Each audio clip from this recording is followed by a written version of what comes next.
Good morning, everyone. This is Emily, and welcome to your daily 10 minutes of Cafe English. It is Thursday, May 21st. And I am Lisa. Happy Thursday, you all. Emily, I had a quiet thought on the walk here. Oh, please share it. By Thursday, I always start thinking about what I want to leave behind from the week. That is a lovely Thursday energy. Not the finish line yet, but starting to look back. Right? Like, what did I make this week that will still matter on Saturday? I love that question. And funny enough, today's 3 stories are all about exactly that. Oh, perfect timing. Topic 1. Taiwan just opened a huge new bridge, and it is the final design of an architect who passed away 10 years ago. Wait, so she did not live to see it open?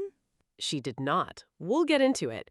Topic 2. A man who became famous for a live TV mix-up 20 years ago just released a book about it. 20 years? That's a long time to carry one moment. And topic 3. A British sailor is about to try crossing the Atlantic in a boat that's about 1 meter long. I'm sorry, 1 meter? Like the length of my coffee table? About that. Today's key word is a verb, outlive.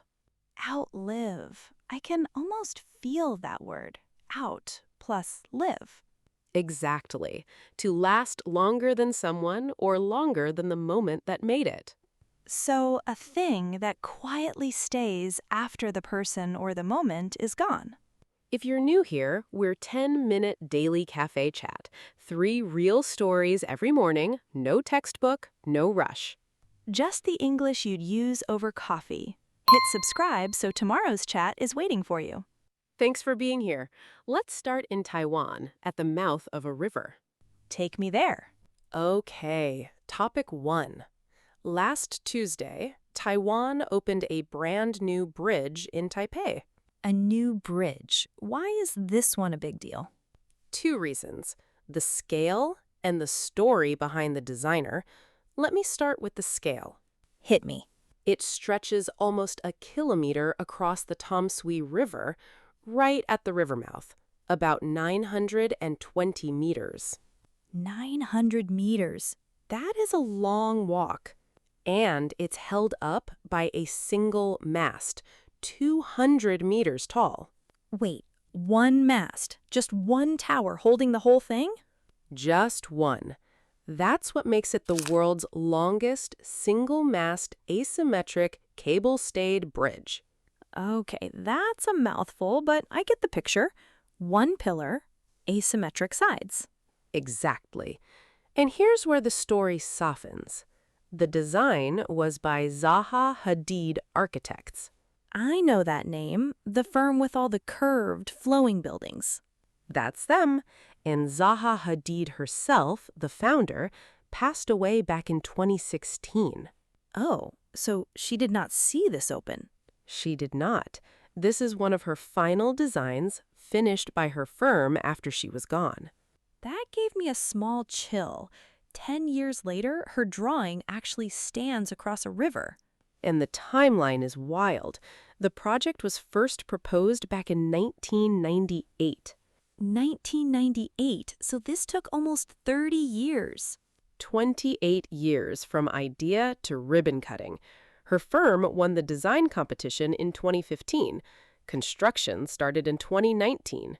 And quietly, the river just waited.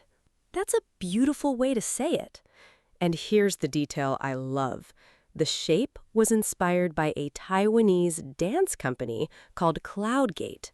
A dance company, so the bridge is shaped like a movement. Like a dancer reaching across the water. That's the image her firm has talked about. Oh, I love that. A river and a dance frozen in steel. And practically, it changes daily life. The commute between the 2 sides drops by about 25 minutes. 25 minutes a day, that's real. And the president, Lai Ching-te, said at the opening, "This bridge is Taiwan's pride." A short line, but it earns it. It does. A design left behind by someone who's gone, finally walking distance for thousands of people. And there's our word, a drawing that outlived the person who drew it. Okay, topic 2. This one is funny and warm at the same time. My favorite combination. 20 years ago this month, a major news studio had one of the most famous live mix-ups ever. Tell me from the top. You need the background. That morning, a big court ruling was about to land, and the channel was going live with it. A ruling big enough to interrupt the news? An unusual one. 2 famous companies, both called Apple, had been fighting for years. Wait, the fruit name fight? I had no idea there were 2 of them. There were. The Beatles record label from the late 60s shared the name with the tech company we all know today. 2 different companies sharing one fruit name. In 1991, they made a deal. The tech side agreed to stay out of music. Right, they split the word. But then iTunes started selling songs online, and the music side said, that breaks our deal. So they sued. The world is watching a courtroom about a fruit. To explain it on air, the channel booked a tech writer named Guy. Okay, that name is going to matter. On a different floor of the same building, job interviews were also running. News studio and job interviews under one roof. Same roof, same morning, and another man with the same first name was waiting for an IT job there. In his best suit, ready to be questioned about databases. Just not those questions. Someone called him by name, and a producer walked him toward a live studio chair. Nobody double-checked which one? Nobody did. The real expert was the tech journalist, who has since passed away.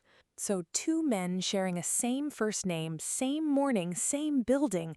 I already feel for both of them. And here's the moment. The host smiles and asks her first question on air. And he realizes he's live. What does he do? He keeps a straight face, takes a breath, and answers for about 80 seconds. 80 seconds of made-up tech commentary on air. Made up, but surprisingly graceful. He later said, I didn't want to embarrass her greatest audience.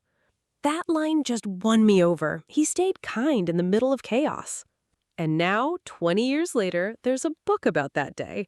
It's called The Wrong Guy. A whole book about those 80 seconds. Co-written by him and the producer who picked him. That producer is a brave co-author. Very brave. The British subtitle calls it the greatest cock-up in broadcasting history. Cock-up. That's such a British word for a mess-up, right? Very British. Across the pond, they softened it to screw-up. Same idea, different vocabulary. Cock-up over there, screw-up over here. And here's the part that surprised me most. His life after that clip is the quiet hero of the story. What did he end up doing? He changed careers. He now works supporting people with learning disabilities. Oh, wow. The man famous for one chaotic minute spends his days helping others stay calm. That contrast is the whole book. A clip that lives forever online and a quiet life of service offline. So 80 seconds outlived the studio around them, and the man who lived through it is still doing kind work today. Okay, last story. A British sailor is about to try something that sounds, honestly, impossible. I am already nervous. Tell me. His name is Andrew Bedwell, 52 years old, from a small town in northern England. Got it. And what is he about to do? He plans to cross the Atlantic from St. John's in eastern Canada all the way to the west coast of Ireland. Okay, that is already a serious sail. How small is the boat? This is where it gets unreal. The boat is about 1 meter. 1 meter? Emily, that is shorter than my dining table. A little under 4 feet, to be exact. He calls it Big C version 2. Big C, as in big in the most ironic way possible. Exactly. The whole boat is the size of a small suitcase you might check at the airport. And he wants to take it across an ocean? About 1,900 miles of open water. The plan is to finish in under 90 days. 90 days inside something the size of a coffee table? My back hurts already. And here's where our word comes back. There is an existing record for this kind of tiny boat crossing, and it has quietly outlived almost everyone who's tried to break it. Oh, someone already did this? An American sailor named Hugo Whelan crossed in 1993 in a boat called Father's Day. His boat was about 1.6 meters. 1993, so that record has been standing for over 30 years. 33 years almost. Bedwell is trying to beat it with a smaller boat. A record that has stood before I was born. That alone gives me chills. And he tried this once before, back in 2023. What happened? He set out, but the boat started taking on water, so he turned back. Then, while they were lifting it out of the water, the crane strap broke. Oh no! Where did the boat fall? Straight onto concrete. The whole thing was destroyed. After all that planning, the boat broke on land, not at sea. That's the part that quietly hurts. He said the new boat is a completely fresh design. Different material this time? Different. The first one was fiberglass. This one is aluminum. So he learned from the failure and rebuilt from scratch. From scratch. And he's doing it for a charity, Cancer Research UK. Of course he is. The smallest boat, the biggest cause. We don't know yet how it will go. He's set to leave in May, and by the time you hear this, he may already be at sea. A man, 1 meter of aluminum, and an ocean. Whatever happens, that record has already outlived more than one generation of sailors. Okay, that was a quiet, heavy, beautiful Thursday set. Let us recap. Yes, please. My heart is full. A bridge in Taiwan finished 10 years after its designer passed, a book about a live TV mix-up that lived on for 20 years, and a sailor about to cross an ocean in a 1-meter boat chasing a record from 1993. 3 completely different shapes, all about something staying behind. Which brings us back to today's keyword, outlive. Outlive. I want to sit with this word for a minute. Out plus live. To live past something or past someone. So the word itself is doing the action, living out beyond a limit. Exactly. A building can outlive its architect. A record can outlive a generation. A kind reply can outlive a hard day. So Zaha's drawing outlived her. 80 seconds of one man outlived a whole studio, and a tiny boat record has outlived more than 30 years of attempts. 3 shapes of the same verb, something that keeps walking after the person stops. I really felt that today. Try the word this week. A note you write on Wednesday might outlive Friday. A small, kind reply might outlive a long meeting. I love that. A reply written with care can outlive a busy inbox. Today's question: A, B, or C? A, The Bridge in Taiwan, B, The Wrong Guy book, or C, The 1-meter boat? Oh, I am stuck between A and B. A, because Zaha's drawing outlived her. B, because Goma's kindness and chaos really got me.